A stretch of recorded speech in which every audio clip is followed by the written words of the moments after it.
Welcome to Way Forward. Come on in and we'll take a look at DuckTales.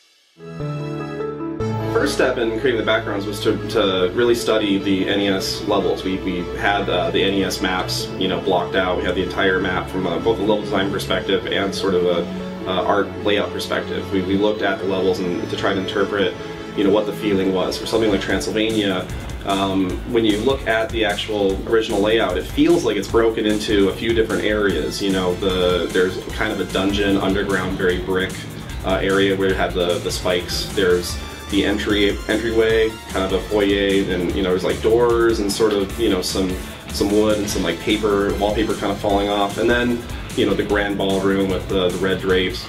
And so we really sort of broke down those sections and tried to break levels into 2 to 3 individual parts or pieces and unique tile sets. So in some levels it is all just a big long either a series of rabbit trails or a big loops in on itself, and if you'd only know that you could start here and just wander in, you could get to the boss right away. And it seemed like, well, what we ought to do is make sure that players see a lot of the key or most memorable parts of the level. Like Transylvania would be kind of a shame if you never went and did the minecart. So we had this mechanism introduced early on to split up the nephews and have you go and find each one and put a kind of a mini boss there. I personally like the kind of cheesy Haunted Mansion feel of things anyway, so I fell in love with Transylvania immediately, from the mummy to the skeleton duck. I always liked the Transylvania level in the original game. That I'd say was my favorite because I liked the music and I always liked the bad guys. I love the skeleton duck and the mummy duck. So I kind of gravitate towards that in the new game too. When we were first developing concepts and the look of the environments, we were having a hard time with our internal concept artists really trying to nail the Disney style.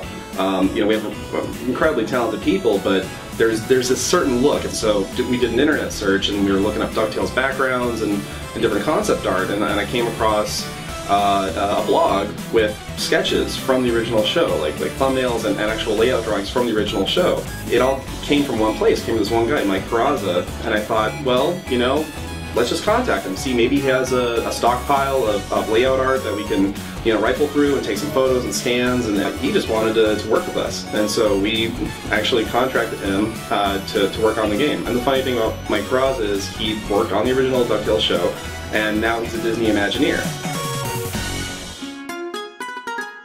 For the backgrounds, it was literally like taking, images right from the show and getting to convert them into these 3D environments.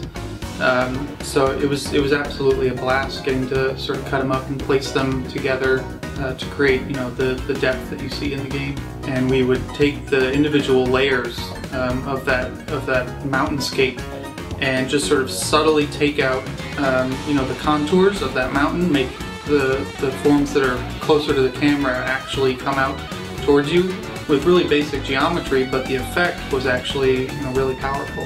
We have an employee who worked at Disney Television as a background painter for 10 years.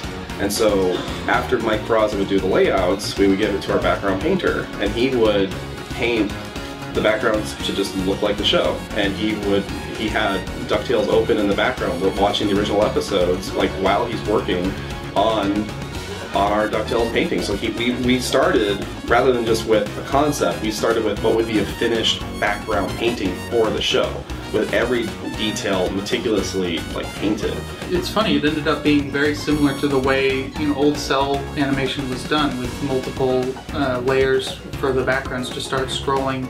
So all the paintings are as high quality as you would do for something that would be completely flat and traditional, like some of the past 2D HD games we had done. But starting with these giant paintings, we had very large textures. So we're really pushing the limits of some of these consoles and how much texture memory they have with all the textures and all the frames of animation and the particle effects and and the result is amazing with this game running at 1080p and 60 frames a second. It's just spectacular.